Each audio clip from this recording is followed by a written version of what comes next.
Hello and welcome to Frontrunner Motorsport and episode 31 of One Race Wonders, the series where we look at the Formula 1 drivers who started just a single Grand Prix, looking at their career and their story. In the previous 30 episodes, we have looked at drivers from every era, as well as some teams that only got a chance in one Grand Prix. And remember, they had to have started one Formula 1 Grand Prix. One entry but no start means you are not a one race wonder. So with that, let's take a look back at the one race wonder that is Peter Ashdown. The incredibly short racing career of Peter Ashdown is almost unremarkable. There are very little victories of note and no major championship wins, but he was one of the best junior Formula racers of his time, sadly never really getting an opportunity in Formula 1. This is a story of what could have been for Peter Ashdown. After beginning his career in hill climbs and time trials, he brought a Lotus 9 and began sports car racing, gaining enough recognition that he was awarded the John Coombs Trophy as Lotus's most successful privateer. Lotus would play a big part in his career. He drove the Lotus 9 all the way to Karlskoga in Sweden, won a race there and drove all the way back to England, presumably drinking 20 gallons of European coffee along the way. That's roughly a 20-hour drive in modern day. God knows how long it took in 1958. Unfortunately, he would destroy the car in a crash, and as he couldn't afford to repair it, his career may have been over. But Colin Chapman, the owner and leader of the Lotus Formula 1 team, wanted Peter Ashdown to race for him. A massive opportunity as Lotus were just getting started in Formula 1, and by 1960 would be second in the Constructors' Championship. Bad luck hit Peter Ashdown as his chances were ruined in Rouen in France. He rolled his car and broke his collarbone, putting him out of action at a crucial time. That Formula 1 drive for the Works Lotus team would never come around again for Ashdown. After recovering in time for the 1959 season, Peter Ashdown would have success in sports cars, winning the Trophy d'Avon at Clermont-Ferrand and perform well in a Lola at that year's RAC Tourist Trophy at Goodwood, finishing 6th, losing out only to the stars of Formula 1 such as Sterling Moss, Maurice Trintignant, Wolfgang von Trips and Tony Brooks, amongst others.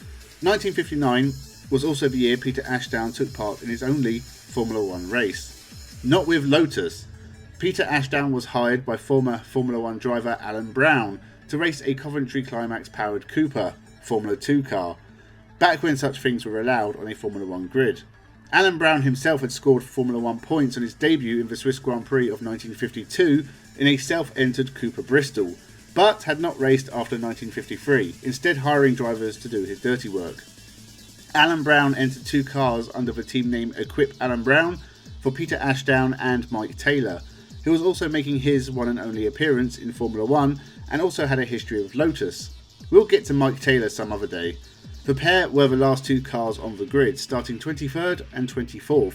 Mike Taylor would retire with transmission issues, but Peter Ashdown soldiered on to see the finish of the race, albeit 6 laps down in 12th place, ahead of only Ivor Bube in a Cooper Borgward.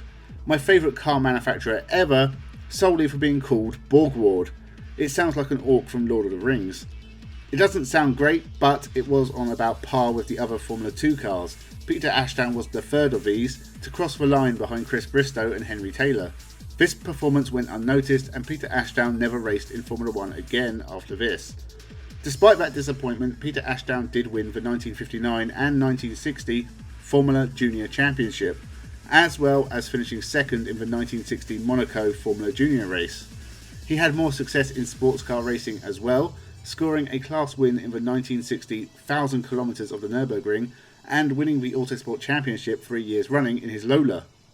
And whilst he didn't finish on his only Le Mans start in 1960 alongside Charles Vogel, they did take class wins at Sebring and the Nürburgring. After racing in junior formula and sports car racing throughout 1961 and 1962, Peter Ashdown retired from motorsport and concentrated on various businesses. He had a brief time as an advisor to Perry McCarthy during his early motor racing career and had success in a variety of other businesses. He is still alive at the ripe old age of 88. So the story of Peter Ashdown is one of an unfortunate injury, ruining his chances of progressing to a solid Formula 1 career. A chance with Lotus as they were entering Formula 1 in 1958, would have been a big deal. Within a couple of years, they were a successful Formula 1 team, taking their first victories in 1961 and their first championship in 1963. If not for his injury, Peter Ashdown could have been part of that Lotus development period and maybe would have had success with the team. Instead, he only ever reached the level of top Formula Junior driver and a successful sports car racer in the lower categories. But one thing can be said for Peter Ashdown: he survived when many of his colleagues did not. So that was episode 31 of One Race Wonders. Make sure you check out the whole playlist. We have covered drivers from every era, such as Donald Bowman and Marco Apicella, to Pierre-Henri Raphael and Andre Lotterer. Make sure you subscribe for more motorsport content in a busy 2023. Leave a comment with your thoughts, leave a like and share the video. Thank you for watching, and have a good one.